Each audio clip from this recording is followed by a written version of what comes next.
ಮಾದರಿ ಉದ್ಯಮಿ ಬಾಲಕೃಷ್ಣ ನಾಯಕ ವಿವಿಧ ಕ್ಷೇತ್ರಗಳಲ್ಲಿ ಯಶಸ್ವಿ ಉದ್ಯಮಿಯಾಗಿ ಸಾಮಾಜಿಕ ಕಾರ್ಯಕರ್ತರಾಗಿ ಸಮಾಜ ಸೇವಕರಾಗಿ ಉತ್ತರ ಕನ್ನಡ ಜಿಲ್ಲೆಯ ಯಲ್ಲಾಪುರದ ರಾಮನಾಥ್ ಡೆವಲಪರ್ಸ್ ಮಾಲೀಕರಾದ ಬಾಲಕೃಷ್ಣ ನಾಯಕ್ ಅವರು ಎಲ್ಲರ ಮೆಚ್ಚುಗೆಯನ್ನ ಗಳಿಸುತ್ತಿದ್ದಾರೆ. ಕಿರಾಣಿ, ಅದಿರು ಉದ್ಯಮ, ಮಾದರಿ ಕೃಷಿ, ಹೋಟೆಲ್, ರೆಸಾರ್ಟ್, ರಿಯಲ್ ಎಸ್ಟೇಟ್, ಶಿಕ್ಷಣ, ಆರೋಗ್ಯ, ಪರಿಸರ, ಕ್ರೀಡೆ ಹೀಗೆ ಹಲವಾರು ಕ್ಷೇತ್ರಗಳಲ್ಲಿ ಇವರು ತಮ್ಮ ಛಾಪನ್ನ ಮೂಡಿಸಿದ್ದಾರೆ. ಹಾಯ್ ಹಲೋ ಎಲ್ರಿಗೂ ನಮಸ್ಕಾರ. ವಿಶ್ವವಾಣಿ ಟಿವಿಗೆ ಸ್ವಾಗತ. ನಾನು ಚಿದಾನಂದ್ ರುದ್ರಾಪುರ್ಮಠ್. ನಾಡಿನ ಖ್ಯಾತ ಪತ್ರಕರ್ತರಾದ ವಿಶ್ವೇಶ್ವರ್ ಭಟ್ ಸಾರಥ್ಯದ ವಿಶ್ವವಾಣಿ ಸಮೂಹದ ಲೋಕಧ್ವನಿ ಪತ್ರಿಕೆಯ ಲೋಕಧ್ವನಿ ಎಂಬ ಹೆಮ್ಮೆಯ ಸಾಧಕರು ಎಂಬ ಪ್ರಶಸ್ತಿಗೆ ಭಾಜನರಾಗಿರ್ತಕ್ಕಂಥ ಒಬ್ಬ ವಿಶೇಷ ಅತಿಥಿ ಇವತ್ತು ನಮ್ಮ ಜೊತೆಗಿದ್ದಾರೆ. ಪ್ರಿಯ ವೀಕ್ಷಕರು, ಇವತ್ತು ವಿಶ್ವವಾಣಿ ಸಮೂಹ ಅನೇಕ ಸಂಘ ಸಂಸ್ಥೆಗಳನ್ನ ಗುರುತಿಸಿ ಕೊಡುವುದರ ಜೊತೆಗೆ ಅನೇಕ ಎಲೆಮೆರೆಕಾಯಿ ಅಂತಿರುವ ಸಾಧಕರನ್ನ ಕೂಡ ಗುರುತಿಸಿ ಇವತ್ತು ಒಂದು ಗೌರವವನ್ನು ನೀಡತಕ್ಕಂಥ ಕೆಲಸವನ್ನ ನಮ್ಮ ವಿಶ್ವವಾಣಿ ಸಮೂಹ ಮಾಡ್ತಾ ಇದೆ. ಹಾಗಾಗಿ ಈ ಒಂದು ಪ್ರಶಸ್ತಿಗೆ ಭಾಜನರಾಗಿರ್ತಕ್ಕಂಥ ಒಬ್ಬ ವಿಶೇಷ ಅತಿಥಿ ಬೇರಾರೂ ಅಲ್ಲ, ಉತ್ತರ ಕನ್ನಡ ಜಿಲ್ಲೆಯಲ್ಲಿ ಇತ್ತೀಚಿನ ದಿನಗಳಲ್ಲಿ ಪ್ರಿಯ ವೀಕ್ಷಕರೇ ಬಿಸ್ನೆಸ್ ಮಾಡಬೇಕು ಅಥವಾ ಮತ್ತೊಂದು ಕನಸನ್ನ ಕಂಡು ದೂರದ ವಿದೇಶಗಳಿಗೆ ಅಥವಾ ದೂರದ ಸಿಟಿಗಳಿಗೆ ಹೋಗ್ತಕ್ಕಂಥ ಕೆಲಸ ಇಂದಿನ ಯುವ ಪಡೆಯಿಂದ ಆಗ್ತಾ ಇದೆ. ಆದರೆ ಸ್ವಕ್ಷೇತ್ರದಲ್ಲೇ ಇದ್ದುಕೊಂಡು ಉದ್ಯಮ ಕ್ಷೇತ್ರದಲ್ಲಿ ಉನ್ನತ ಸ್ಥಾನಕ್ಕೇರಿ ಕೃಷಿ ಕಾಯಕವನ್ನು ಕೂಡ ಮಾಡ್ತಾ ರಿಯಲ್ ಎಸ್ಟೇಟ್ ಅಲ್ಲಿ ರಿಯಲ್ ಸ್ಟಾರ್ ಆಗಿ ಗುರುತಿಸಿಕೊಂಡು ಇದರ ಜೊತೆಗೆ ಅನೇಕ ಸಮಾಜಮುಖಿ ಕಾರ್ಯಗಳನ್ನು ಕೂಡ ಮಾಡಿ ನೊಂದವರ ಬಡವರ ಹಣ್ಣೀರ ಹನಿಯನ್ನ ಒರೆಸ್ತಕ್ಕಂಥ ಕೆಲಸವನ್ನ ಮಾಡಿ ಇದರ ಜೊತೆಗೆ ಮುಂದಿನ ವಿಧಾನಸಭಾ ಚುನಾವಣೆಯಲ್ಲಿ ಯಲ್ಲಾಪುರ ಮುಂಡಗೋಡ ವಿಧಾನಸಭಾ ಕ್ಷೇತ್ರದಲ್ಲಿ ಭಾರತೀಯ ಜನತಾ ಪಾರ್ಟಿಯ ಒಂದು ಕಡೆಯಿಂದ ಪ್ರಬಲ ಆಕಾಂಕ್ಷಿಯಾಗಿರ್ತಕ್ಕಂತಹ ಒಬ್ಬ ಯಲ್ಲಾಪುರ ಮೂಲದವರಾದ ಬಾಲಕೃಷ್ಣ ನಾಯಕ್ ಅವರು ಇವತ್ತು ನಮ್ಮ ಜೊತೆಗಿದ್ದಾರೆ. ಬನ್ನಿ ಅವರನ್ನ ಮಾತಾಡಿಸೋಣ. ಅವರ ಸಾಧನೆಯ ಹಾದಿ ಹೇಗಿದೆ, ಸಮಾಜಮುಖಿ ಕಾರ್ಯಗಳು ಯಾವ ರೀತಿ ನಡೀತಾ ಇದೆ, ರಾಜಕಾರಣಕ್ಕೂ ಕೂಡ ಎಂಟ್ರಿ ಕೊಡಬೇಕು ಎನ್ನುವಂತಹ ಆಸೆಯನ್ನ ಇಟ್ಕೊಂಡಿದ್ದಾರೆ. ಅದರ ಬಗ್ಗೆ ಎಲ್ಲವನ್ನ ತಿಳ್ಕೊಂಡು ಬರೋಣ. ಎಸ್, ನಮ್ಮ ಕಾರ್ಯಕ್ರಮಕ್ಕೆ ಸ್ವಾಗತ ಸರ್ ತಮಗೆ. ಎಸ್, ಮೊದಲಿಗೆ ಕಂಗ್ರ್ಯಾಚುಲೇಷನ್ಸ್. ನಮ್ಮ ಲೋಕಧ್ವನಿ ಹೆಮ್ಮೆಯ ಸಾಧಕರು ಎಂಬ ಪ್ರಶಸ್ತಿಗೆ ತಾವು ಭಾಜನರಾಗಿದ್ದೀರಿ. ನಿಮ್ಮ ಸಾಧನೆಯನ್ನು ಗುರುತಿಸಿ ಇವತ್ತು ನಮ್ಮ ವಿಶ್ವವಾಣಿ ಸಮೂಹ ಒಂದು ಪ್ರಶಸ್ತಿಯನ್ನು ನೀಡಿ ಗೌರವಿಸ್ತಾ ಇದೆ. ತಾವು ಯುವ ಉದ್ಯಮಿಗಳಾಗಿ ಹೋಟೆಲ್ಗಳನ್ನು ತೆಗೆದು ಕೃಷಿ ಕ್ಷೇತ್ರದಲ್ಲಿ ಅದ್ಭುತ ಸಾಧನೆ ಮಾಡಿ ರಿಯಲ್ ಎಸ್ಟೇಟ್ ಮೂಲಕ ಕೂಡ ಕೆಲವೊಂದಿಷ್ಟು ಸಹಾಯ ಹಸ್ತವನ್ನು ಮಾಡಿ ಅನೇಕ ಬಡವರಿಗೆ ತಮ್ಮದೇ ಆಗಿರ್ತಕ್ಕಂಥ ಸಮಾಜ ಸೇವೆಯನ್ನು ಮಾಡಿ ಅದರ ಜೊತೆಗೆ ಮುಂದೊಂದು ದಿನ ರಾಜಕೀಯಕ್ಕೆ ಬರಬೇಕು ಎನ್ನುವಂತಹ ಆಸೆಯನ್ನು ಇಟ್ಕೊಂಡು ಕುಂತವರು ಯಲ್ಲಾಪುರ ಮುಂಡಗೋಡ ವಿಧಾನಸಭಾ ಕ್ಷೇತ್ರದ ಮೂಲಕ ಒಬ್ಬ ಶಾಸಕರಾಗಿ ಕೆಲಸ ಮಾಡಬೇಕು ಭಾರತೀಯ ಜನತಾ ಪಾರ್ಟಿಯಿಂದ ಎನ್ನುವಂತಹ ಒಂದು ಇಚ್ಛೆನ ಹೊಂದ್ಕೊಂಡು ಕೂತಿದ್ದೀರಿ. ಅದಕ್ಕಿಂತಲೂ ಮುಂಚಿತವಾಗಿ ಸರ್ ತಮ್ಮ ಜೀವನದ ಹಾದಿಯ ಬಗ್ಗೆ ನಾವೊಂದಿಷ್ಟು ಮೆಲುಕು ಹಾಕಲೇಬೇಕು. ಹೇಗಿತ್ತು ಸರ್ ಆರಂಭದ ಜೀವನದಿಂದ ಇಲ್ಲಿಯವರೆಗೂ ಅಂತ? ಮೊದಲನೇದಾಗಿ ನಮಸ್ಕಾರ. ಎಸ್, ತಾವು ತಮ್ಮ ವಿಶ್ವವಾಣಿ ಲೋಕಧ್ವನಿಯಿಂದ ಸಾಧಕರು ಅಂತ ನಮಗೆ ಗುರುತಿಸಿ ಇವತ್ತೊಂದು ಸನ್ಮಾನ ಮಾಡ್ತಾ ಇರೋದು ನನಗೆ ನಿಜಕ್ಕೂ ಹೆಮ್ಮೆಯ ವಿಷಯ. ಈ ಮೊದಲು ಬಹಳ 2-3 ಪ್ರಶಸ್ತಿಗಳು ಬಂದರೂ ಸಹ ಲೋಕಧ್ವನಿ ನಮ್ಮ ಎಲ್ಲ ಲೋಕಲಲ್ಲಿ ಯಾಕೆ ನಮ್ಮ ಉತ್ತಮ ಪತ್ರಿಕೆ ಆಗಿರೋದರಿಂದ ಅದು ಗುರುತಿಸೋದು ನನಗೂ ಸ್ಪೆಷಲಿ ಸ್ವಲ್ಪ ಖುಷಿ ಆಗ್ತಾ ಇದೆ. ನಾವು ಆ್ಯಕ್ಚುಲಿ ಭಾಳ ರಿಚ್ ಫ್ಯಾಮಿಲಿಯಿಂದನೂ ಅಲ್ಲ, ಮಿಡಲ್ ಕ್ಲಾಸಿಂದ ಬಂದಿದ್ದು. ಯಾವ ತೊಂದರೆ ಇಲ್ಲದೆ ನಮ್ಗೆ ಬೆಳೆಸಿದ್ದಾರೆ. ಅದರಿಂದ ಯಾವುದು ಸಮಸ್ಯೆಯಿಂದ ಬಂದಿದ್ದಿಲ್ಲ. ಆದರೆ ನಾವು ಬಿಸ್ನೆಸ್ಸು ಮಾತ್ರ ಸ್ವಂತ ಇದರಿಂದನೇ ಮಾಡಿದ್ದು. ಅಂದರೆ ನನಗೆ ಇನ್ಸ್ಪೈರ್ ನನ್ನ ದೊಡ್ಡ ಬ್ರದರ್ ಇದ್ದಾರೆ, ಶ್ರೀನಿವಾಸ್ ನಾಯಕ್ ಅಂತ. ಅವರು ಮತ್ತು ನನ್ನ ಸೆಕೆಂಡ್ ಬ್ರದರ್ ವಾಸುದೇವ್ ನಾಯಕ್ ಅಂತ ದುಬೈದಲ್ಲಿರ್ತಾರೆ. ಅವರು ಇಬ್ಬರು ನನಗೆ ಇನ್ಸ್ಪೈರ್. ಅವರೇ ಎಲ್ಲದಕ್ಕೂ ಸಪೋರ್ಟ್ ಮಾಡಿದ್ದು. ಏನು ಹೆದರಬೇಡ, ನಾನು ಇದ್ದೀವಿ ಅಂತ ಹೇಳಿ ಅವರು ಒಂದು ಬೆನ್ನು ತಟ್ಟಿ ನನಗೆ ಮುಂದೆ ಕಳಿಸಿದ್ರಿಂದ ನಾನು ಇವತ್ತು ಈ ಸ್ಟೇಜಿಗೆ ಬಂದು ನಿಂತ್ಕೊಂಡಿದ್ದೀನಿ. ಮುಂದೆಯೂ ಸಹ ಅವ್ರ ಸಹಕಾರದಿಂದನೇ ನಾನು ಏನು ಮಾಡಿದ್ರು ಮಾಡ್ತೇನೆ. ಸರ್, ಬಿಸ್ನೆಸ್ಸಲ್ಲೂ ಕೂಡ ತಮ್ಮದೇ ಆಗಿರ್ತಕ್ಕಂಥ ಛಾಪನ್ನು ಮೂಡಿಸಿದಿರಿ ಈ ಯಲ್ಲಾಪುರ ಮುಂಡಗೋಡ ವಿಧಾನಸಭಾ ಕ್ಷೇತ್ರದಾದ್ಯಂತ. ನೆಕ್ಸ್ಟು ರಿಯಲ್ ಎಸ್ಟೇಟನ್ನು ಕೂಡ ಹೊಂದಿದ್ದೀರಿ, ಕೃಷಿ ಕ್ಷೇತ್ರವೂ ಕೂಡ ಮುಂದುವರಿಸ್ಕೊಂಡು ಬಂದಿದ್ದೀರಾ. ಸರ್, ಇದೆಲ್ಲದರ ಬಗ್ಗೆ ಮಾತಾಡೋದಾದರೆ ಆ್ಯಕ್ಚುಲಿ ಹೇಳ್ಬೇಕಂದ್ರೆ ಎಲ್ಲಕ್ಕಿಂತ ಜಾಸ್ತಿ ಖುಷಿ ಕೊಡೋದು ಕೃಷಿಯಲ್ಲಿ ಇನ್ಕಮ್ ಇಲ್ಲ. ಕೃಷಿಕರದಲ್ಲಿ ಭಾಳ ಸಮಸ್ಯೆ ಇದೆ. ಇಲ್ಲಿ ಮಂಗನಿಂದ ಹಿಡಿದು ಎಲ್ಲ ಪ್ರಾಣಿಗಳು ತಿಂದು ಉಳಿದ್ರೆ ರೈತನಿಗೆ ಹಾಗಾಗಿದೆ ಪರಿಸ್ಥಿತಿ. ಇನ್ನೂ ಭಾಳಷ್ಟು ಡೆವಲಪ್ ಆಗಬೇಕಿದೆ.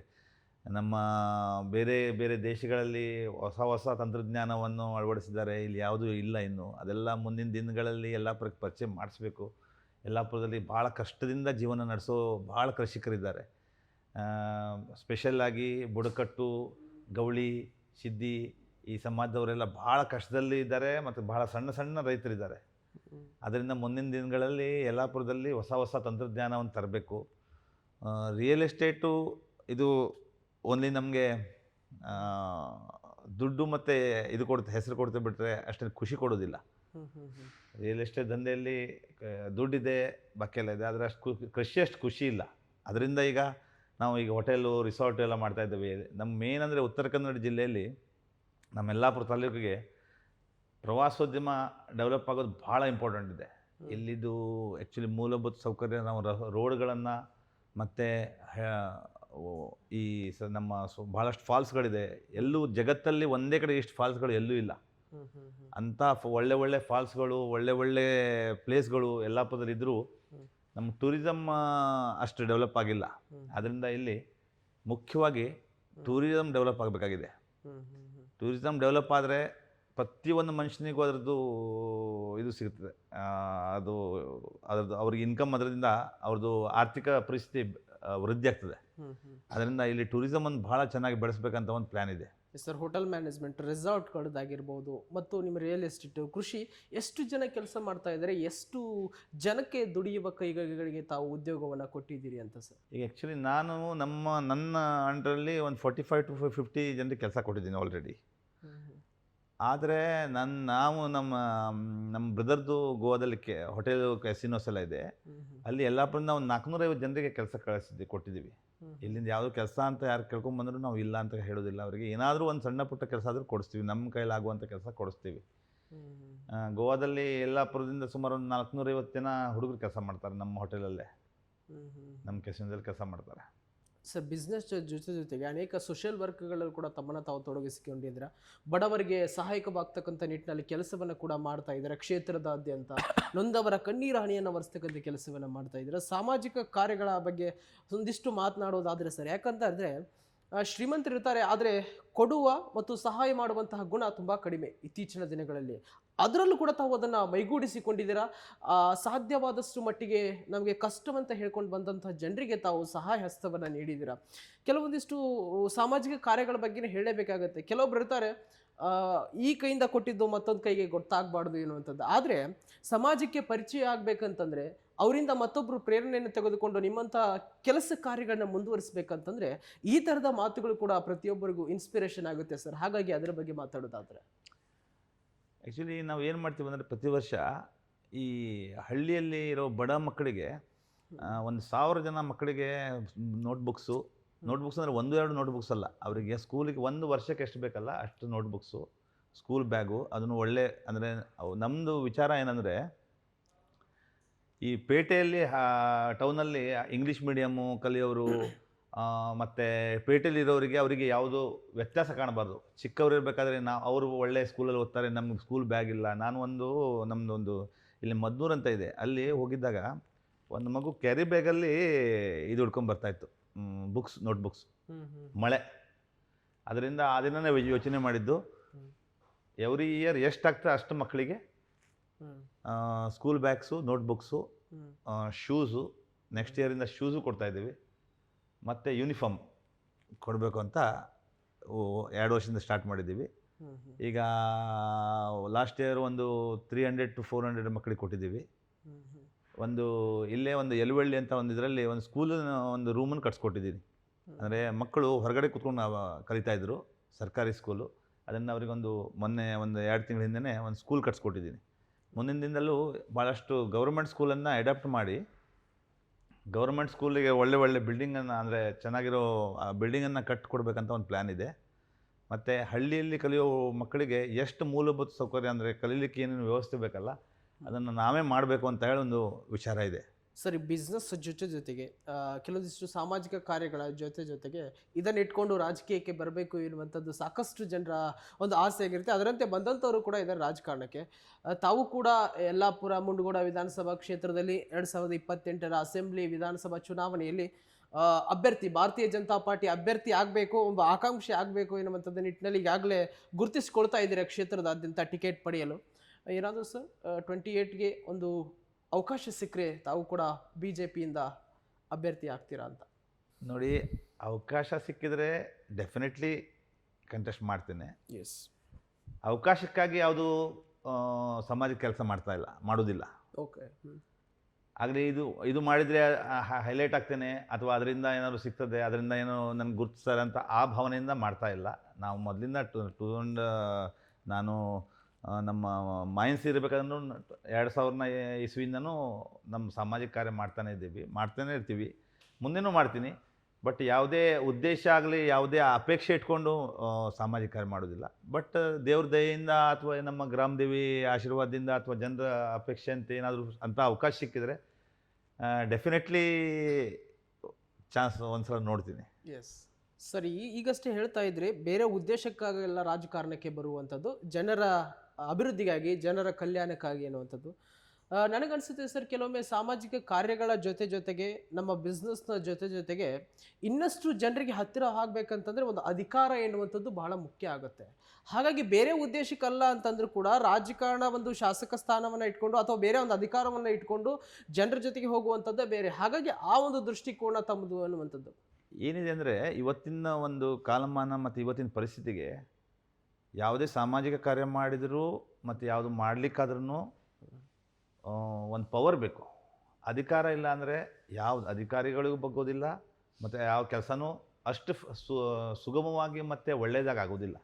ಅದರಿಂದ ಅಧಿಕಾರ ಬೇಕೇ ಬೇಕು. ಅಧಿಕಾರ ಇದ್ದರೆ ಇನ್ನೂ ಉತ್ತಮವಾಗಿ ಮತ್ತು ನಮ್ಗೆ ಹೇಗೆ ಅಭಿವೃದ್ಧಿ ಮಾಡಬೇಕಂತ ಏನು ಇದಿದೆಯಲ್ಲ ಆ ಲೆಕ್ಕದಲ್ಲಿ ಮಾಡ್ಬೋದು ಅಂತ ನನ್ನ ಅನಿಸಿಕೆ. ಸರ್, ತಮಗೆ ರಾಜಕೀಯಕ್ಕೆ ಬರಬೇಕು ಎನ್ನುವಂಥದ್ದು ಆಸೆ ಹೇಗೆ ಬಂತು ಅಥವಾ ಯಾರಿಂದ ಸ್ಫೂರ್ತಿ ಪಡ್ಕೊಂಡ್ರಿ? ರಾಜಕಾರಣ ಮಾಡಲೇಬೇಕು ಎನ್ನುವಂಥದ್ದು ಕೆಲವೊಬ್ಬರು, ನಾನು ಸುಮಾರು ಸಂದರ್ಶನಗಳನ್ನ ಮಾಡ್ತಾ ಇದ್ದೆ ಸರ್ ತಮ್ಮ ಉತ್ತರ ಕನ್ನಡ ಜಿಲ್ಲೆಯಾದ್ಯಂತ ಮತ್ತು ಬೇರೆ ಬೇರೆ ರಾಜ್ಯದ ಬೇರೆ ಬೇರೆ ಕಡೆಗಳಲ್ಲಿ. ಕೆಲವೊಬ್ಬರು ಬಿಸ್ನೆಸ್ ಮಾಡ್ತಾ ತಮ್ಮ ಅಥವಾ ಕೃಷಿ ಕಾಯಕವನ್ನು ಮಾಡ್ತಾ ಅದಕ್ಕೆ ಸೀಮಿತವಾಗ್ತಾರೆ. ಆದರೆ ಮತ್ತೊಂದಿಷ್ಟು ಜನ ಹೇಳ್ತಾರೆ ಬಿಸ್ನೆಸ್ ಜೊತೆಗೆ ಮುಂದಿನ ವಿಧಾನಸಭಾ ಚುನಾವಣೆಯಲ್ಲೋ ಅಥವಾ ತಾಲೂಕು ಜಿಲ್ಲಾ ಪಂಚಾಯತಿ ಎಲೆಕ್ಷನ್ನಲ್ಲೋ ಕಂಟೆಸ್ಟ್ ಮಾಡಬೇಕೆನ್ನುವಂಥ ಅಭಿಪ್ರಾಯನ ವ್ಯಕ್ತಪಡಿಸ್ತಾ ಇದ್ರು.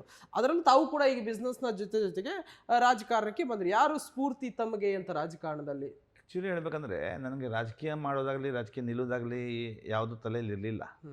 ಈಗಿನ ಪರಿಸ್ಥಿತಿಗೆ, ಈಗಿನ ವಾತಾವರಣಕ್ಕೆ ರಾಜಕೀಯ ಮಾಡಲೇಬೇಕು ಅಂತ ಹೇಳಿ ಒಂದು ಛಲ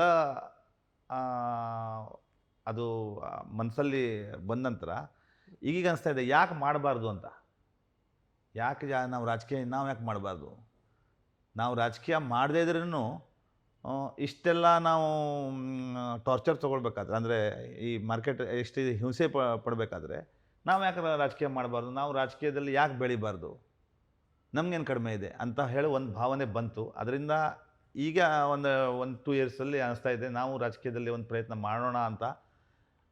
ಅದಕ್ಕೆ ಸ್ವಲ್ಪ ಮುಂದಿನ ದಿನದಲ್ಲಿ ಅವಕಾಶ ಸಿಕ್ಕಿದರೆ ಗ್ಯಾರಂಟಿ ಪ್ರಯತ್ನ ಮಾಡ್ತೇನೆ. ಸರ್, ಹೊಸದಾಗಿ ಪೊಲಿಟಿಕ್ಸ್ಗೆ ರಾಜಕಾರಣಕ್ಕೆ ಎಂಟ್ರಿ ಕೊಡುವಂಥವರು ಅವ್ರದ್ದೇ ಆಗಿರ್ತಕ್ಕಂಥ ದೂರದೃಷ್ಟಿಕೋನವನ್ನು ಇಟ್ಕೊಂಡಿರ್ತಾರೆ. ನೀವು ಈಗಷ್ಟೇ ಹೇಳ್ತಾ ಇದ್ರಿ ಅಧಿಕಾರ ಬೇಕು, ಬದಲಾವಣೆ ತರಬೇಕು, ಬಡವರಿಗೆ ಸಹಾಯ ಆಗಬೇಕಂತೇಳಿ. ಅದರ ಜೊತೆಗೆ ಕ್ಷೇತ್ರದ ಸಮಸ್ಯೆಗಳನ್ನು ಕೂಡ ತಾವು ಅಷ್ಟೇ ಚೆನ್ನಾಗಿ ಅರ್ಥಕೊಂಡಿರ್ತಾರೆ. ಯಾಕಂದರೆ ಸ್ಥಳೀಯ ಶಾಸಕರು ಇಲ್ಲಿ ಅನೇಕ ಬಾರಿ ಶಾಸಕರಾಗಿ ಆಯ್ಕೆಯಾದಂಥ ಸಂದರ್ಭದಲ್ಲಿ ಕೆಲಸ ಕಾರ್ಯಗಳನ್ನ ಮಾಡಿದಂಥ ಸಂದರ್ಭದಲ್ಲಿ ಕೆಲವೊಂದಿಷ್ಟು ಸಮಸ್ಯೆಗಳನ್ನು ಎತ್ತಿ ತೋರಿಸುವಲ್ಲಿ ವಿಫಲರಾಗಿರ್ತಾರೆ. ಹಾಗಾಗಿ ತಮ್ಮ ದೂರದೃಷ್ಟಿಯ ಕೋನ, ನಾನು ನಿನ್ನೆ ಅಷ್ಟೇ ಒಂದು ಪಕ್ಕದ ವಿಧಾನಸಭಾ ಕ್ಷೇತ್ರದ ಒಬ್ಬರನ್ನ ಸಂದರ್ಶನವನ್ನು ಮಾಡ್ತಾ ಇದ್ದೆ. ಅವರ ದೂರದೃಷ್ಟಿ ಯಾವ ರೀತಿ ಇದೆ ಎನ್ನುವಂಥದ್ರ ಬಗ್ಗೆ ಅವ್ರನ್ನ ಮುಂದೆ ವ್ಯಕ್ತಪಡಿಸ್ತಾ ಇದ್ರು. ಆದರೆ ಒಂದು ಆಸ್ಪತ್ರೆ ಆಗುವಂಥದ್ದಾಗಲಿ, ಉತ್ತರ ಕನ್ನಡ ಜಿಲ್ಲೆ ನೀವೀಗಷ್ಟೇ ಹೇಳ್ತಿದ್ರೆ ಪ್ರವಾಸೋದ್ಯಮಕ್ಕೆ ಹೆಚ್ಚಿನ ಬರ್ತಕ್ಕಂಥ ಒಂದು ಜಿಲ್ಲೆ, ಪ್ರವಾಸೋದ್ಯಮವನ್ನು ಅಭಿವೃದ್ಧಿಪಡಿಸುವ ನಿಟ್ಟಿನಲ್ಲಿ ಶಿಕ್ಷಣಕ್ಕೂ ಕೂಡ ಹೆಚ್ಚಿನ ಒಂದು ಸ್ಥಾನವನ್ನು ಕೊಡಬೇಕು ಎನ್ನುವಂಥದ್ದು. ನಮ್ಮ ಈ ಯಲ್ಲಾಪುರ ಮುಂಡಗೋಡ ವಿಧಾನಸಭಾ ಕ್ಷೇತ್ರದ ಗ್ರಾಮೀಣ ಮಕ್ಕಳು ಬೇರೆ ಬೇರೆ ಸಿಟಿಗಳಿಗೆ ಹೋಗಿ ಒಂದು ಶಿಕ್ಷಣವನ್ನು ಪಡೆದುಕೊಳ್ಳೋದಾಗಲಿ, ಮತ್ತೊಂದು ಉದ್ಯೋಗಕ್ಕಾಗಿ ಬೇರೆ ಜಿಲ್ಲೆಗೆ ಸ್ಥಳಾಂತರ ಆಗುವಂಥದ್ದು ನಿಟ್ಟಿನಲ್ಲಾಗಲಿ, ಈ ಥರದ ಕೆಲವೊಂದಿಷ್ಟು ಬದಲಾವಣೆಯನ್ನು ತರಬೇಕಾದ್ರೆ ತಮ್ಮದೇ ಆಗಿರ್ತಕ್ಕಂಥ ದೂರದೃಷ್ಟಿಕೋನವು ಕೂಡ ತುಂಬ ಅಮೂಲ್ಯವಾಗಿರುತ್ತೆ ರಾಜಕಾರಣದಲ್ಲಿ. ಹಾಗಾಗಿ ಕ್ಷೇತ್ರದ ಸಮಸ್ಯೆಗಳು ಯಾವ ರೀತಿ ಇದೆ, ಒಂದು ವೇಳೆ ಅವಕಾಶವೋ ತಮಗೆ ಲಕ್ಕಿ ಅನ್ನುವಂಥದ್ದು, ಅವಕಾಶ ಸಿಕ್ಕರೆ ಅಥವಾ ಏನೋ ಮುಂದೊಂದು ದಿನ ಅಧಿಕಾರ ಸಿಕ್ಕರೆ ಏನೆಲ್ಲ ಬದಲಾವಣೆಯನ್ನು ಮಾಡಿಕೊಳ್ಬೇಕು ಮತ್ತು ಸಮಸ್ಯೆಗಳು ಯಾವ ರೀತಿ ಇದೆ ಕ್ಷೇತ್ರದಲ್ಲಿ ಅನ್ನುವಂಥದ್ರ ಬಗ್ಗೆ ಸರ್? ಇಲ್ಲಿ ಮುಖ್ಯವಾಗಿ ನಿರುದ್ಯೋಗ ಮತ್ತು ಬಡತನ ಭಾಳ ಇದೆ. ಎಸ್. ಆದ್ದರಿಂದ ಇಲ್ಲಿ ಫಸ್ಟು ಏನಂದರೆ, ಇಲ್ಲಿ ಯಾವುದಾದ್ರು ಒಂದು ಇಂಡಸ್ಟ್ರಿ ಅಥವಾ ಯಾವುದೋ ಒಂದು ಜನರಿಗೆ ಕೆಲಸ ಕೊಡುವಂಥದ್ದು.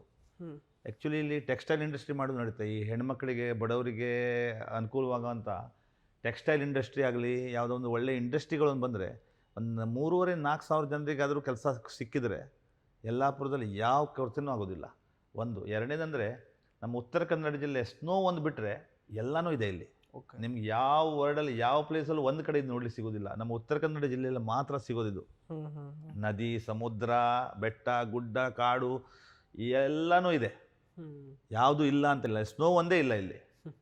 ಅದೊಂದು ಬಿಟ್ಟರೆ ಬಾಕಿ ಎಲ್ಲನೂ ಇದೆ. ಒಳ್ಳೆ ಒಳ್ಳೆ ದೇವಸ್ಥಾನಗಳಿದೆ. ಆದರೆ ಅದಕ್ಕೆ ಕರೆಕ್ಟಾಗಿ ರೂಪುರೇಷೆ ಕೊಟ್ಟು ಒಂದು ಹೈಲೈಟ್ ಮಾಡುವಂಥ ಇನ್ನೂ ಇದಾಗಲಿಲ್ಲ. ಅದರಿಂದ ಪ್ರವಾಸೋದ್ಯಮ ಭಾಳ ಈಗಿನ ದಿನದಲ್ಲಿ ಪ್ರವಾಸೋದ್ಯಮಕ್ಕೆ ಭಾಳ ಒತ್ತಿದೆ. ಅದು ಒತ್ತು ಕೊಟ್ಟು ಇಲ್ಲಿ ಅಭಿವೃದ್ಧಿಪಡಿಸಿದರೆ ನಮ್ಮ ಉತ್ತರ ಕನ್ನಡ ಜಿಲ್ಲೆ ನಂಬರ್ 1 ಜಿಲ್ಲೆ ಆಗಲಿಕ್ಕೆ ಯಾವುದೇ ಸಂಶಯ ಇಲ್ಲ. ಅದರಿಂದ ಫಸ್ಟ್ ಮುಖ್ಯವಾಗಿ ಪ್ರಾಮುಖ್ಯತೆ ಪ್ರವಾಸೋದ್ಯಮಕ್ಕೆ ಮತ್ತು ಇಲ್ಲಿಯ ಜನರಿಗೆ ಉದ್ಯೋಗ ಕೊಡಲಿಕ್ಕೆ ಪ್ರಯತ್ನ ಮಾಡ್ತೇನೆ. ಮುಂದೆ ಅವಕಾಶ ಸಿಕ್ಕಿದರೆ ನಿಜವಾಗಲೂ ಮಾಡ್ತೇನೆ. ಸರ್, ಮುಂದಿನ ಪ್ಲ್ಯಾನ್ಸ್ಗಳು ಏನು? ರಾಜಕೀಯವಾಗಿ ಆಗಿರ್ಬೋದು, ತಮ್ಮ ಬಿಸ್ನೆಸ್ನ ಜೊತೆಗೆ ಏನು ಪ್ಲ್ಯಾನ್ಸ್ಗಳನ್ನ ಹಾಕೊಂಡಿದ್ದೀರಿ? ಕೆಲವೊಂದಿಷ್ಟು ಸಾಮಾಜಿಕ ಕಾರ್ಯಗಳ ಜೊತೆಗೆ ಏನು ಪ್ಲ್ಯಾನ್ಸ್ ಸರ್? ಇಷ್ಟು ವಯಸ್ಸಿನಲ್ಲಿ ಅದ್ಭುತವಾಗಿರ್ತಕ್ಕಂಥ ಸಾಧನೆ, ತಮ್ಮ ಕೈಲಾದಷ್ಟು ಸಹಾಯವನ್ನು ಮಾಡ್ತಾ ನಿಮ್ಮದೇ ಆಗಿರ್ತಕ್ಕಂಥ ಕ್ಷೇತ್ರದಲ್ಲಿ ಒಂದಿಷ್ಟು ಹೆಸರನ್ನ ಗಳಿಸಿದ್ದೀರಿ. ಮುಂದಿನ ಪ್ಲ್ಯಾನ್ಗಳು ಏನು ಅಂತ? ಮುಂದೆ ನಮ್ಮ ಯಲ್ಲಾಪುರದಲ್ಲಿ ಭಾಳ ಯಲ್ಲಾಪುರ, ಹಳಿಯಾಳ್, ಮುಂಡಗೋಡ್ ಇಲ್ಲೆಲ್ಲ ಈ ಸಿದ್ದಿ ಮತ್ತು ಮರಾಠಿಯವರೆಲ್ಲ ಹುಡುಗರು ಒಳ್ಳೆ ಕ್ರೀಡಾಪಟುಗಳಿದ್ದಾರೆ. ಈಗ ನಾವು ಯಾವುದೇ ಕ್ರೀಡೆಗೆ ಬಂದರೆ ಅವರಿಗೆ ಸ್ಪಾನ್ಸರ್ ಯಾಕೆ ಕೊಡ್ತೇವೆ ಅಂದರೆ, ಅವ್ರಿಗೆ ಯಾರಾದರೂ ನೋಡಿ ಒಂದು ಉತ್ತೇಜನ ಸಿಕ್ಕ ಅವರು ಯಾವುದಾದ್ರೂ ಒಂದು ಒಳ್ಳೆ ಸ್ಟೇಟ್ ಲೆವೆಲಲ್ಲಿ ಆಡಲಿ, ನ್ಯಾಷನಲ್ ಲೆವೆಲಲ್ಲಿ ಆಡಲಿ ಅನ್ನೋ ಒಂದು ಭಾಳ ದೊಡ್ಡ ಆಸೆ ಇದೆ. ಯಲ್ಲಾಪುರದಲ್ಲಿ ಕಬಡ್ಡಿಯಲ್ಲಾಗಲಿ, ಖೋಖೋದಲ್ಲಾಗಲಿ, ವಾಲಿಬಾಲ್, ಕ್ರಿಕೆಟ್ ಎಲ್ಲದರಲ್ಲೂ ಒಳ್ಳೆ ಕ್ರೀಡಾಪಟುಗಳಿದ್ದಾರೆ. ಈಗ ಪ್ರೋ ಕಬಡ್ಡಿಯಲ್ಲಿ ನಮ್ಮ ಉತ್ತರ ಕನ್ನಡ ಜಿಲ್ಲೆಯಲ್ಲಿ 3-4 ಜನ ಇದ್ದಾರೆ. ನಮ್ಮ ಹಳಿಯಾಳದವ್ರು ಇದ್ದಾರೆ. ಯಲ್ಲಾಪುರದಲ್ಲೂ ಒಳ್ಳೆ ಆಟಗಾರಿದ್ದಾರೆ. ಈಗ ಆ್ಯಕ್ಚುಲಿ ಈ ಗವಳಿ ಸಮಾಜದವರು ವರ್ಷಕ್ಕೊಂದ್ಸಲ ಪ್ರೋ ಕಬಡ್ಡಿ ಮಾಡ್ತಾರೆ. ಅಲ್ಲಿ ಒಳ್ಳೆ ಕ್ರೀಡಾಪಟುಗಳಿದ್ದಾರೆ. ಅವರಿಗೆ ಗುರುತಿಸಿ ಒಂದು ಒಳ್ಳೆ ಪ್ಲ್ಯಾಟ್ಫಾರ್ಮನ್ನು ರೆಡಿ ಮಾಡಿಕೊಟ್ರೆ ಅವ್ರದ್ದೊಂದು ಜೀವನನೂ ನಡೆದೋಗ್ಬಿಡ್ತದೆ ಮತ್ತು ಒಂದು ಅವರಿಗೆ ಒಂದು ಹಾದಿ ಕೊಟ್ಟ ಒಂದು ಇದಾಗ್ತದೆ. ಅದರಿಂದ ಮುಂದಿನ ದಿನದಲ್ಲಿ ಈ ಹಳ್ಳಿಯಲ್ಲಿ ಇರೋ ಮಕ್ಕಳಿಗೆ ಒಂದು ಒಳ್ಳೆ ತರಬೇತಿ ಕೇಂದ್ರ ಸೇರಿಸೋದು, ಅವರಿಗೆ ಒಂದು ಒಳ್ಳೆ ಹಾಸ್ಟೆಲಲ್ಲಿ ಅಡ್ಮಿಷನ್ ಮಾಡಿಸಿ ಒಂದು ಕ್ರೀಡಾ ವಿಭಾಗದಲ್ಲೂ ಅವರಿಗೆ ಮುಂದೆ ಬರುವಂಗೆ ಒಂದು ಪ್ರಯತ್ನ ಮಾಡಬೇಕು ಅಂತ ಇದೆ. ಸರ್, ತಮ್ಮ ಒಂದು ಬದುಕು ಅನೇಕ ಯುವಕರಿಗೆ ಮಾದರಿ ಸರ್. ಯಾಕಂದರೆ ಒಬ್ಬ ಬಿಸ್ನೆಸ್ ಮ್ಯಾನ್ ಆಗಬೇಕಂತಂದರೆ ಸಾಕಷ್ಟು ಕನಸುಗಳನ್ನ ಕಟ್ಕೊಂಡು ಹೋಗ್ತಾ ಇರ್ತಾರೆ. ಆದರೆ ಎಲ್ಲೋ ಒಂದು ಹಣಕಾಸಿನ ಕೊರತೆ ಆಗುತ್ತೆ, ಅಥವಾ ಸರ್ಕಾರಿ ಉದ್ಯೋಗವೇ ಬೇಕು ಎನ್ನುವಂತಹ ಮತ್ತೊಂದು ಯುವ ಪಡೆ ಇದೆ. ಇವೆಲ್ಲದರ ಹೊರತಾಗಿ ತಾವು, ನಾನು ಆರಂಭದಲ್ಲೇ ನಿಮ್ಮ ಮಾತನ್ನು ಕೇಳ್ತಾ ಇದ್ದರೆ, ಮಿಡಲ್ ಕ್ಲಾಸ್ ಫ್ಯಾಮಿಲಿಯಿಂದ ಬಂದಂಥವರು ತಾವು. ಆದರೆ ಅನೇಕ ಜನರು ಕೂಡ ಒಳ್ಳೊಳ್ಳೆ ಅವಕಾಶಗಳಿದ್ದಂಥ ಸಂದರ್ಭದಲ್ಲಿ ಮಾದರಿಯಾಗಿ ಒಬ್ಬ ಉದ್ಯಮಿಯಾಗಿ ಅಥವಾ ಮತ್ತೊಂದು ಕ್ಷೇತ್ರದಲ್ಲಿ ಸಾಧನೆ ಮಾಡಲಿಕ್ಕೆ ಎಲ್ಲೋ ವಿಫಲವಾಗ್ತಾ ಇದೆ ಯುವ ಪಡೆ ಎನ್ನುವಂಥ ಕೂಗುಗಳು ಕೂಡ ಪದೇ ಕೇಳಿ ಬರ್ತಾ ಇದೆ. ತಾವು ಇಂತಹ ಕಷ್ಟದಲ್ಲಿರ್ತಕ್ಕಂಥ ಕ್ಷೇತ್ರದಲ್ಲಿ ಬೆಳ್ಕೊಂಡು ಬಂದು ಈಗ 10 ಜನರಿಗೆ, ದುಡಿಯುವ ಕೈಗಳಿಗೆ ಉದ್ಯೋಗವನ್ನು ಕೊಟ್ಟಿದ್ದೀರಿ. ನಿಮ್ಮದೇ ಆಗಿರ್ತಕ್ಕಂಥ ಹೆಸರನ್ನ ಗಳಿಸಿದ್ದೀರಿ ಉತ್ತರ ಕನ್ನಡ ಜಿಲ್ಲೆಯಾದ್ಯಂತ.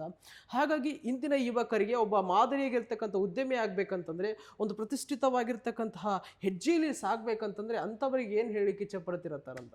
ಯಲ್ಲಾಪುರದ ಅಂತ ಊರಿದೆಲ್ಲ, ಇಲ್ಲಿ ಭಾಳ ಟ್ಯಾಲೆಂಟೆಡ್ ಜನ ಇದ್ದಾರೆ. ಇಲ್ಲಿ ಟ್ಯಾಲೆಂಟಿಗೆ ಯಾವ ಕೊರತೆ ಇಲ್ಲ.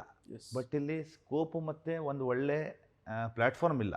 ಅದರಿಂದ 90% ಹುಡುಗರು ಸ್ಟಾರ್ಟಿಂಗಿಂದ ಬೆಂಗಳೂರು, ಬಾಂಬೆ, ಬೆಂಗಳೂರಿಗೆ ಹೋಗಬೇಕು ಒಂದೇ ಅವ್ರ ತಲೆಯಲ್ಲಿ ಏನಂದರೆ ಬೆಂಗಳೂರಿಗೆ ಹೋಗಬೇಕು. ಬೆಂಗಳೂರಿಗೆ ಹೋಗಿ ಅಲ್ಲಿ ಏನು ಮಾಡ್ತೀನಿ ಅಂತಲ್ಲ, ಊರಲ್ಲಿನೇ ಏನಾದರೂ ಒಂದು ಮಾಡಲಿಕ್ಕೆ ಪ್ರಯತ್ನ ಮಾಡಬೇಕು. ಇಲ್ಲಿ ಒಂದು 1000 ರೂಪಾಯಿ ಕಡಿಮೆ ದುಡಿಬೋದು, ಬಟ್ ಇಲ್ಲಿ ನೆಮ್ಮದಿ ಇದೆ. ನಮ್ಮ ಊರು ಡೆವಲಪ್ ಮಾಡಲಿಕ್ಕೆ ಒಂದು ಚಾನ್ಸ್ ಇದೆ. ಎಲ್ಲರೂ ಈಗೇನಾಗಿದೆ ಅಂದರೆ, ನಮ್ಮ ಯಲ್ಲಾಪುರ ಅಂತ ಊರು ವೃದ್ಧಾಶ್ರಮ ಆಗಿದೆ. ಎಲ್ಲರ ಮನೆಯಲ್ಲಿ ಮುದುಕಿ ಮಾತ್ರ ಇರ್ತಾರೆ. ಎಲ್ಲರೂ ಬೆಂಗಳೂರು ಸೆಟ್ಲ್ ಆಗಿಬಿಟ್ಟಿದ್ದಾರೆ. ಅವರು ತಿಂಗಳಿಗೆ ತಂದೆ ತಾಯಿಗೆ ದುಡ್ಡು ಕಳಿಸ್ಕೊಡ್ತಾರೆ, 10,000 ಕಳಿಸ್ಕೊಡ್ತಾರೆ, 20,000 ಕಳಿಸ್ಕೊಡೋದು ಸಮಸ್ಯೆ ಅಲ್ಲ ಅವರಿಗೆ. ಇಲ್ಲಿ ಅಪ್ಪ ಅಮ್ಮನಿಗೆ ನೋಡಲಿಕ್ಕೆ ಅವರಿಗೆ ಅಲ್ಲಿ ಬೆಂಗಳೂರಲ್ಲಿ ಅವರಿಗೆ ಇದು. ಆ ಬೆಂಗಳೂರನ್ನು ನಾವು ಯಲ್ಲಾಪುರದಲ್ಲಿ ಅಂತ ಯಾಕೆ ಮಾಡಬಾರ್ದು? ಯಲ್ಲಾಪುರದಲ್ಲೇ ಒಳ್ಳೆ ಯಾವುದಾದ್ರು ಒಂದು ಬಿಸ್ನೆಸ್ ಆಗಲಿ, ಇಂಡಸ್ಟ್ರಿ ಆಗಲಿ ಯಾಕೆ ಮಾಡಬಾರ್ದು? ಸ್ಥಳೀಯವಾಗಿ ಯಾಕೆ ನಾವು ಮಾಡಬಾರ್ದು? ಅದನ್ನು ಮನಸ್ಸಲ್ಲಿ ಇಟ್ಕೊಂಡು ನಂದು 2 ಮಕ್ಕಳಿಗೆ ನಾನು ಯಲ್ಲಾಪುರದಲ್ಲೇ ಇದು ಮಾಡಿಸ್ತೇನೆ. ಅದು ಏನು ಇದಾದ್ರೂ ಅವ್ರು ಎಷ್ಟೇ ಇದು ಮಾಡಿದ್ರು ಯಲ್ಲಾಪುರದಲ್ಲೇ ಮಾಡೋದು. ಮುಂದಿನ ದಿನದಲ್ಲಿ ಯಲ್ಲಾಪುರದಲ್ಲೇ ಅವ್ರು ಇರಬೇಕು. ಅವ್ರು ಯಾವ ಕಾರಣಕ್ಕೂ ಹೊರಗಡೆ ಹೋಗಬಾರ್ದು. ಅದೇ ಕಂಡೀಷನ್. ಮುಂದೆನೂ ಎಲ್ಲರೂ ನಮ್ಮ ನೆಕ್ಸ್ಟ್ ಜನ್ರೇಷನ್ ನಮ್ಮ ಯಲ್ಲಾಪುರದಲ್ಲಿ ಬೆಳಿಬೇಕಂದ್ರೆ ಯಲ್ಲಾಪುರದಲ್ಲಿ ನಾವೇನಾದರೂ ಮಾಡಬೇಕು. ಮತ್ತು ಮಕ್ಕಳಿಗೆ ಹೇಳಬೇಕು, ನಮ್ಮ ಊರು, ನಾವು ಯಲ್ಲಾಪುರ ಬಿಡಬಾರ್ದು ಅಂತ. ನಮ್ಮ ಯಲ್ಲಾಪುರದಲ್ಲಿ ಮಾಡಲಿಕ್ಕೆ ಭಾಳಷ್ಟು ಚಾನ್ಸ್ ಇದೆ, ಆದರೆ ಮಾಡೋ ಮನಸ್ಥಿತಿ ಬೇಕು. ಒಳ್ಳೆ ಮನಸ್ಥಿತಿಯಿಂದ ಯಲ್ಲಾಪುರದಲ್ಲಿ ಮಾಡಿದರೆ ನಾವು ಯಲ್ಲಾಪುರ, ಮುನಗೋಡ್, ದಾಂಡೇಲಿ, ಹಳಿಯಾಳ, ಕಲ್ಗಟ್ಗಿ ಇಲ್ಲೆಲ್ಲ ಒಳ್ಳೆ ಆಗಿ ಬೆಳಿಬೋದು. ಈಗ ನಮ್ಮದು ಲೇಔಟ್ಗಳು ಎಲ್ಲ 3-4 ಡಿಸ್ಟಿಕಲ್ಲಿದೆ. ಆದರೆ ನಮ್ಮ ಜಾಸ್ತಿ ಖುಷಿ ಕೊಡೋದು ನಮ್ಮ ಉತ್ತರ ಕನ್ನಡ ಜಿಲ್ಲೆನೇ. ಸರ್, ಇಷ್ಟೊತ್ತು ತಾವು ತಮ್ಮ ಸಮಾಜ ಸೇವೆ ಬಗ್ಗೆಯೂ ಕೂಡ ಕೆಲವೊಂದಿಷ್ಟು ವಿಚಾರಗಳನ್ನ ಹಂಚ್ಕೊಂಡ್ರಿ. ಆದರೆ ಒಂದು ಪ್ರಶ್ನೆ ಬಗ್ಗೆ ಕೇಳಲೇಬೇಕು. ಏನಂದರೆ, ಕೋವಿಡ್ ಸಮಯದಲ್ಲಿ ಇಡೀ ಜಗತ್ತೇ ಸ್ತಬ್ಧವಾಗಿತ್ತು. ಅನೇಕ ಜನರ ಕುಟುಂಬಗಳು ಬೀದಿ ಪಾಲೋದು, ಅದೆಷ್ಟು ಜನರು ತುತ್ತು ಅನ್ನಕ್ಕಾಗಿ ಹಾಹಾಕಾರ ಪಟ್ಟರು. ಅಂತಹ ಸಂದರ್ಭದಲ್ಲಿ ತಾವು ಬಡವರಿಗೆ ನೆರವಾಗುವಂಥ ನಿಟ್ಟಿನಲ್ಲಿ ಬೀದಿಗಿಳಿದು ಕೆಲಸವನ್ನು ಮಾಡಿದ್ರಿ. ಅದು ನಿಜಕ್ಕೂ ಗ್ರೇಟ್ ಸರ್. ಆ ಒಂದು ಸಮಯದಲ್ಲಿ ತಮ್ಮ ಸಮಾಜ ಸೇವೆ ಯಾವ ರೀತಿ ಇತ್ತು ಸರ್? ಅಂಥ ಪರಿಸ್ಥಿತಿಯಲ್ಲಿ ಫಸ್ಟ್ ಒಂದು 2-3 ದಿನ ನಮ್ಗೆ ಏನಂತ ಅರ್ಥನೇ ಆಗಲಿಲ್ಲ. ಲಾಕ್ಡೌನ್ ಫಸ್ಟ್ ಟೈಮ್ ಏನಂತಲೇ ಆಗಲಿಲ್ಲ. 2-3 ದಿನ ನಂತರ ಜನರ ಪರಿಸ್ಥಿತಿ, ಜನರ ಫೋನ್ಗಳು ಅದೆಲ್ಲ ನೋಡಿ ಇಷ್ಟು ಕಷ್ಟ ಆಯಿತು ಅಂದರೆ ಇದು ಮನೇಲಿದ್ದರೆ ಇದು ಆಗೋದಿಲ್ಲ ಅಂತ ಹೇಳಿ ನಾವು ನಮ್ಮ ಒಂದು ಏರಿಯಾದಲ್ಲಿ ಒಂದು ಜಾಗವನ್ನು ಮಾಡಿ ಪ್ರತಿದಿನ ಲಾರಿಗಳಿಗೆ, ಅಂದರೆ ಎಮರ್ಜೆನ್ಸಿ ಲಾರಿಗಳಿದ್ವಲ್ಲ ಅವರಿಗೆ, ಮತ್ತು ಗೌರ್ಮೆಂಟ್ ಆಫೀಸರ್ಸ್ಗೆ, ಮತ್ತು ರೋಡಲ್ಲಿ ಭಿಕ್ಷುಕರಿಗೆ ಯಾರೂ ಭಿಕ್ಷೆ ಆಗ್ತಾ ಇರಲಿಲ್ಲ, ಆದ್ದರಿಂದ ಅವರಿಗೆ, ಮತ್ತು ಯಾರು ಇದರಲ್ಲಿ ತೊಂದರೆಯಲ್ಲಿದ್ದಾರೆ ಅವರಿಗೆ ಊಟದ ವ್ಯವಸ್ಥೆ ಮಾಡಿದ್ವಿ. ಫಸ್ಟ್ಗೆ ಎವ್ರಿ ಡೇ ಒಂದು 350-400 ಜನರಿಗೆ ಡೈಲಿ ಬೆಳಗ್ಗೆ ಮತ್ತು ರಾತ್ರಿ ಊಟದ ವ್ಯವಸ್ಥೆ ಮಾಡಿದ್ವಿ. ಆನಂತರ ಈ ಆ್ಯಂಬುಲೆನ್ಸ್ ಯಲ್ಲಾಪುರದಲ್ಲಿ ಭಾಳ ಸಮಸ್ಯೆ. ಇಲ್ಲಿ ಏನು ಸಮಸ್ಯೆ ಇದೆ ಅಂದರೆ, ಯಾವುದೇ ಒಂದು ಸಣ್ಣ ಪುಟ್ಟ ಸಮಸ್ಯೆ ಆದ್ರೂ ಹುಬ್ಬಳ್ಳಿ ಅಥವಾ ಸಿರ್ಸಿ ಅಂದರೆ 60 ಕಿಲೋಮೀಟರ್ ಆದರೂ ಮಿನಿಮಮ್ಮು ಹೋಗಬೇಕು. ಯಾವುದೂ ಒಂದು ಆ್ಯಂಬುಲೆನ್ಸ್ ಅಷ್ಟು ವ್ಯವಸ್ಥೆ ಚೆನ್ನಾಗಿರಲಿಲ್ಲ ಆಗ. ಈಗಾಗಿದೆ, ಆಗಿರಲಿಲ್ಲ. ಅದರಿಂದ ಒಂದು ವೆಂಟಿಲೇಟ್ರ್ ಮತ್ತು ಆಕ್ಸಿಜನ್ ಇರುವಂಥ ಒಂದು 33 ಲಕ್ಷದ್ದು ಒಂದು ಆ್ಯಂಬುಲೆನ್ಸನ್ನು ತೊಗೊಂಡು ಗೌರ್ಮೆಂಟಿಗೆ ಹ್ಯಾಂಡ್ ಓವರ್ ಮಾಡಿದ್ವಿ. ಗೌರ್ಮೆಂಟಿಗೆ ಹಾಸ್ಪಿಟ್ಲಿಗೆ ಕೊಟ್ಬಿಟ್ವಿ. ಆಮೇಲೆ ಒಂದಿನ ನಾವು ನಮ್ಮ ಎಮ್ ಎಲ್ ಎ ಅವ್ರ ಜೊತೆಗೆ ಗೌರ್ಮೆಂಟ್ ಹಾಸ್ಪಿಟ್ಲ್ ಹೋಗಿದ್ದಾಗ ಈ ಕೋವಿಡ್ ಟೈಮಲ್ಲಿ ವ್ಯಾಕ್ಸಿನೇಷನ್ ಲೈನು ಮತ್ತು ಕೋವಿಡ್ ಪೇಷಂಟ್ಸು ಒಂದೇ ಅಲ್ಲಿಂದನೇ ಪಾಸ್ ಆಗಬೇಕಾಗಿತ್ತು. ಆದ್ದರಿಂದ ಅದು ಮನಗಂಡು ಇಮಿಡಿಯೇಟ್ಲಿ 12 ಡೇಸ್ ಒಳಗಡೆಗೆ ಒಂದು ವ್ಯಾಕ್ಸಿನೇಷನ್ ಸೆಂಟ್ರನ್ನು ರೆಡಿ ಮಾಡಿ ಗೌರ್ಮೆಂಟಿಗೆ ಕೊಟ್ವಿ. ಆ ಗೌರ್ಮೆಂಟಿಗೆ ಕೊಟ್ಟಿದ್ದನ್ನು ನೆಕ್ಸ್ಟ್ ನಮ್ಮ ಆಗಿನ ಮುಖ್ಯಮಂತ್ರಿಗಳಾದ ಬೊಮ್ಮಾಯಿ ಸಾಹೇಬರು ಸಹ ಬಂದು ನೋಡಿ ಅಪ್ರಿಷಿಯೇಟ್ ಮಾಡೋದ್ರು. ಅಂದರೆ ಅಷ್ಟು ಒಳ್ಳೆಯದಾಗಿ ನಾವು, ಅಂದರೆ ಜನರಿಗೆ ಅನುಕೂಲ ಆಗುವಂಥ ಒಂದು ವ್ಯಾಕ್ಸಿನೇಷನ್ ಸೆಂಟ್ರನ್ನು ಮಾಡಿ ಗೌರ್ಮೆಂಟಿಗೆ ಹ್ಯಾಂಡ್ ಓವರ್ ಮಾಡಿದ್ವಿ. ಅಂದರೆ ನಮ್ಮ ಹತ್ರ ಮೇಂಟೈನ್ ಮಾಡಲಿಕ್ಕೆ ಆಗೋದು, ಮತ್ತು ಗೌರ್ಮೆಂಟ್ ಹಾಸ್ಪಿಟ್ಲ್ ಪಕ್ಕದಲ್ಲೇ ಮಾಡಿದ್ವಿ. ಅದರಿಂದ ಗೌರ್ಮೆಂಟಿಗೆ ಹ್ಯಾಂಡ್ ಓವರ್ ಮಾಡಿದ್ವಿ. ಮತ್ತು ನಾವು ಏನು ಮಾಡ್ತೀವಿ ಅಂದರೆ, ಯಾರು ಬಡವರಿದ್ದಾರೆ ಅವರಿಗೆ 2 ತಿಂಗಳ ಹೊರಗಡೆ ದಿನ ದುಡ್ಡು ತಿನ್ನೋರಿದ್ದಾರೆ, ಅವರಿಗೆ ಒಂದು 1400ರಿಂದ 1600 ಜನರಿಗೆ ಕಿಟ್ ಅಂತ 2 ಸಲ ಕೊಟ್ಟಿದ್ವಿ, ದಿನಸಿ ಕಿಟ್ಟು. ಮತ್ತು ನಮ್ಮ ದಾಂಡೇಲಿ ಲೇಔಟ್ ಕೆಲಸ ನಡೀತಾ ಇತ್ತು. ಅಲ್ಲಿ ಅಕ್ಕಪಕ್ಕದಲ್ಲಿದ್ದವರಿಗೂ ಸುಮಾರು ಒಂದು 650 ಫ್ಯಾಮಿಲಿಗೆ ಕಿಟ್ಟನ್ನು ಕೊಟ್ವಿ. ನಮ್ಮ ಕಡೆಯಿಂದ ಎಷ್ಟು ಮ್ಯಾಕ್ಸಿಮಮ್ ಆಗುತ್ತೆ, ಎಷ್ಟು ಇದಾಗತ್ತೆ ಅಷ್ಟು ಆ ಟೈಮಲ್ಲಿ ಮಾಡಿದ್ವಿ. ಅದು ದೇಶಕ್ಕೆ ಬರಬಾರ್ದಾಗಿತ್ತು, ಆದರೆ ಬಂದಂಥ ಸಂದರ್ಭದಲ್ಲಿ ದೇವರು ನಮ್ಗೆ ಅಂಥ ಒಂದು ಸೇವೆ ಮಾಡಲಿಕ್ಕೆ ಅವಕಾಶ ಕೊಟ್ಟ ಅಂತ ಹೇಳಿ ಅದ್ರ ಬಗ್ಗೆ ಧನ್ಯವಾದನ ಅರ್ಪಣೆ ಮಾಡ್ತೀನಿ. ಸರ್, ಇಷ್ಟು ಸಮಾಜ ಸೇವೆಯನ್ನು ಗುರುತಿಸಿ, ತಮ್ಮ ಉದ್ಯಮ ಕ್ಷೇತ್ರವನ್ನು ಗುರುತಿಸಿ, ಇವತ್ತು ನಮ್ಮ ವಿಶ್ವಾನಿ ಸಮೂಹ ಅನೇಕ ಸಂಘ ಸಂಸ್ಥೆಗಳನ್ನ ಗುರುತಿಸಿ ಒಂದು ಪ್ರಶಸ್ತಿಯನ್ನು ಕೊಡುವುದರ ಜೊತೆಗೆ ತಮ್ಮನ್ನು ಕೂಡ ಗುರುತಿಸಿ ಇವತ್ತೊಂದು ಪ್ರಶಸ್ತಿಯನ್ನು ಕೊಡಮಾಡಲ್ಪಡ್ತಿದ್ದೀವಿ. ಅದರಲ್ಲೂ ಕೂಡ ನಾಡಿನ ಮುಖ್ಯಮಂತ್ರಿಗಳು ಸನ್ಮಾನ್ಯ ಸಿದ್ದರಾಮಯ್ಯನವರಿಂದ ಈ ಪ್ರಶಸ್ತಿ ಕೊಡಮಾಡಲ್ಪಡ್ತಾ ಇದ್ದಾರೆ. ಹಾಗಾಗಿ ಸರ್, ಈ ಒಂದು ಪ್ರಶಸ್ತಿಗೆ ಸಿಗ್ತಾ ಇರೋ ಸಂಬಂಧ ತಮಗೆ ಯಾವ ರೀತಿ ಖುಷಿ ಆಗ್ತಾ ಇದೆ ಅಂತ ಸರ್? ನಿಜವಾಗ್ಲೂ ಹೇಳ್ಬೇಕಂದ್ರೆ ಭಾಳ ಸಂತೋಷ ಆಗ್ತಾ ಇದೆ. ಅದರಿಂದ ಮತ್ತೂ ಟೆನ್ಷನ್ ಆಗ್ತಾ ಇದೆ. ಯಾಕಂದರೆ ಇದರಿಂದ ನೀವು ನಮ್ಮ ಜವಾಬ್ದಾರಿನ ಮತ್ತು ಹೆಚ್ಚಿಸಿದಿರಿ. ಈ ನಿಮ್ಮ ಪ್ರಶಸ್ತಿಗೆ ತಕ್ಕಂತೆ ನಾವು ಮತ್ತು ಒಳ್ಳೆ ಸಮಾಜ ಕೆಲಸ ಮಾಡಿ, ಇದು ಒಂದು ಏನಂದರೆ ನೀವೊಂದು ಎಡಿಕ್ಟ್ ಮಾಡಿದಿರಿ ನಮಗೀಗ. ಈ ಪ್ರಶಸ್ತಿಗಳು ಎಲ್ಲ ಸಿಕ್ಕಿದ ಮೇಲೆ ಮತ್ತೆ ತಗೊಳ್ಬೇಕು, ಮತ್ತೆ ಒಳ್ಳೆ ಕೆಲಸಗಳು ಮಾಡಬೇಕಂತಹ ಒಂದು ಪ್ರೇರಣೆ ಕೊಟ್ರಿ, ಒಂದು ಸ್ಫೂರ್ತಿ ಕೊಟ್ರಿ. ಅದರಿಂದ ನಿಮಗೆ ಹಾಗೂ ನಿಮ್ಮ ಸಂಸ್ಥೆಗೆ ನಾನು ಮನಸ್ಸಿಂದ ಧನ್ಯವಾದನ ಅರ್ಪಣೆ ಮಾಡ್ತೇನೆ. ಮತ್ತು ನಿಮ್ಮ ಮುಂದಿನ ದಿನದಲ್ಲಿ ಇನ್ನೂ ಅಷ್ಟು ಸಮಾಜ ಸೇವೆ ಮಾಡಿ ನಿಮಗೆ ಗುರುತಿಸ್ಕೊಳ್ತೇನೆ. ಈಗ ಏನು ಮಾಡ್ತಾ ಇದ್ದೀವಿ ಅಂದರೆ, ಈ ಟೂರಿಸಮ್ಗೋಸ್ಕರ ಮತ್ತು ನಮ್ಮ ಯಲ್ಲಾಪುರ ಡೆವಲಪ್ಮೆಂಟ್ಗೋಸ್ಕರ, ಅಂದರೆ ಜನರಿಗೆ ಇದು ನೌಕರಿ ಸಿಗಬೇಕು, ಕೆಲಸ ಸಿಗಬೇಕು ಅಂತ ಹೇಳಿ ಒಂದು ರಿಸಾರ್ಟು ಮಾಡ್ತಾಯಿದ್ದೀವಿ. ಇಲ್ಲಿಂದ 5 ಕಿಲೋಮೀಟರ್ಸಲ್ಲಿ ಒಂದು 60 ರೂಮ್ಸಿಂದು ಒಂದು ರಿಸಾರ್ಟು ಮತ್ತು ಡೆಸ್ಟಿನೇಷನ್ ವೆಡ್ಡಿಂಗ್ದು ಒಂದು ಏರಿಯಾ ಎಲ್ಲ ಮಾಡ್ತಾಯಿದ್ದೀವಿ. ಅದರಿಂದ ನಮ್ಮದು ಉದ್ದೇಶ ಮತ್ತು ಎಲ್ಲ ಒಂದು ಪ್ರಾಜೆಕ್ಟಲ್ಲಿ ಏನಿದೆ ಅಂದರೆ ನಾವು ಎಕ್ಸ್ ಸರ್ವಿಸ್ ಮ್ಯಾನ್ಗೆ 20% ಅಂದರೆ 1 ರಿಂದ 1.5 ಲಕ್ಷ ರೂಪಾಯಿವರೆಗೆ ಡಿಸ್ಕೌಂಟ್ ಕೊಡ್ತೇವೆ ಎಲ್ಲ ಎಕ್ಸ್ ಸರ್ವಿಸ್ ಮ್ಯಾನ್ಗಳಿಗೆ. ಅಂದರೆ ನಮ್ಮ ದೇಶಕ್ಕಾಗಿ ಇದು ಮಾಡೋ ಯೋಧರಿಗೆ. ಮುಂದಿನ ದಿನದಲ್ಲಿ ನಮ್ಮ ರಿಸಾರ್ಟಲ್ಲಿ ಆಗಲಿ ಇದರಲ್ಲಿ ಯೋಧರಿಗಷ್ಟೇ ಅಲ್ಲ, ಯೋಧರ ಅಪ್ಪ ಅಮ್ಮ, ಯೋಧರ ಫ್ಯಾಮಿಲಿಗೆ, ಅಂದರೆ ರಕ್ತ ಅಣ್ಣ ತಮ್ಮ ಮತ್ತು ಅಂದರೆ ಅವರ ತ್ಯಾಗದ ಒಂದು ಇದಕ್ಕೆ ಅವರಿಗೊಂದು ನಾವು ರಿಸ್ಪೆಕ್ಟ್ ಕೊಡಬೇಕಂತ ಹೇಳಿ ಅವರಿಗೆ 15 to 20% ಡಿಸ್ಕೌಂಟ್ ಕೊಡ್ತಾ ಇದ್ದೇವೆ. ನಮ್ಮದು ಎಲ್ಲ ಪ್ರಾಜೆಕ್ಟಲ್ಲೂ ನಾವು ನಮ್ಮ ಸೈನಿಕರಿಗೆ 15 to 20% ಡಿಸ್ಕೌಂಟ್ ಕೊಡ್ತೇವೆ. ನಮ್ಮ ಯಾವುದೇ ಲೇಔಟಲ್ಲಿ 6 ರಿಂದ 7 ಜನ ಆದರೂ ನಮ್ಮ ಸರ್ವಿಸ್ ಮ್ಯಾನ್ಗಳಿದ್ದಾರೆ, ಎಕ್ಸ್ ಸರ್ವಿಸ್ ಮ್ಯಾನ್ಗಳಿದ್ದಾರೆ. ಅದು ನಮಗೊಂದು ಹೆಮ್ಮೆ. ನಮ್ಮ ಲೇಔಟಲ್ಲಿ 6 ರಿಂದ 7 ಆದರೂ ಮಿನಿಮಮ್ ಸರ್ವಿಸ್ ಮ್ಯಾನ್ಗಳು, ಎಕ್ಸ್ ಸರ್ವಿಸ್ ಮ್ಯಾನ್ಗಳು ಇರ್ತಾರೆ. Yes sir, thank you so much sir. ಮತ್ತೊಮ್ಮೆ ಕಂಗ್ರ್ಯಾಚುಲೇಷನ್ಸ್ ತಮಗೆ. Thank you. ತಮ್ಮ ಉದ್ಯಮ ಕ್ಷೇತ್ರ ಮತ್ತಷ್ಟು ಎತ್ತರ ಮಟ್ಟಕ್ಕೆ ಬೆಳೆಯಲಿ, ತಮ್ಮ ಸಮಾಜ ಸೇವೆ ನಿರಂತರವಾಗಿ ಮುಂದುವರಿಯಲಿ, ಮತ್ತಷ್ಟು ಜನರಿಗೆ ಸಹಕಾರಿಯಾಗಲಿ. ಅದರಲ್ಲೂ ಪ್ರಮುಖವಾಗಿ ತಾವು ಮುಂದಿನ ಚುನಾವಣೆಯಲ್ಲಿ ಈ ಯಲ್ಲಾಪುರ ಮುಂಡಗೋಡ ವಿಧಾನಸಭಾ ಕ್ಷೇತ್ರದ ಪ್ರಬಲ ಆಕಾಂಕ್ಷಿಯಾಗಿದ್ದೀರಾ ಭಾರತೀಯ ಜನತಾ ಪಾರ್ಟಿಯಿಂದ. ತಮಗೂ ಕೂಡ ಟಿಕೆಟ್ ಒಲಿದು ಬರುವಂತಾಗಲಿ, ಮತ್ತಷ್ಟು ಸಮಾಜ ಸೇವೆಗೆ ತಾವು ಜನರ ಜೊತೆಗೆ ಹತ್ತಿರವಾಗಲಿ ಎಂದು ಶುಭ ಹಾರೈಸ್ತೇನೆ sir. Thank you so much. Yes ವೀಕ್ಷಕರು, ಇದಿಷ್ಟು ಬಾಲು ನಾಯಕ್ ಅವರ ಮಾತುಗಳು. ಮತ್ತಷ್ಟು ವೈವಿಧ್ಯಮಯ ಸುದ್ದಿಗಳಿಗಾಗಿ ನೋಡ್ತಾ ಇರಿ ವಿಶ್ವವಾಣಿ ಟಿವಿ. ನಮಸ್ಕಾರ.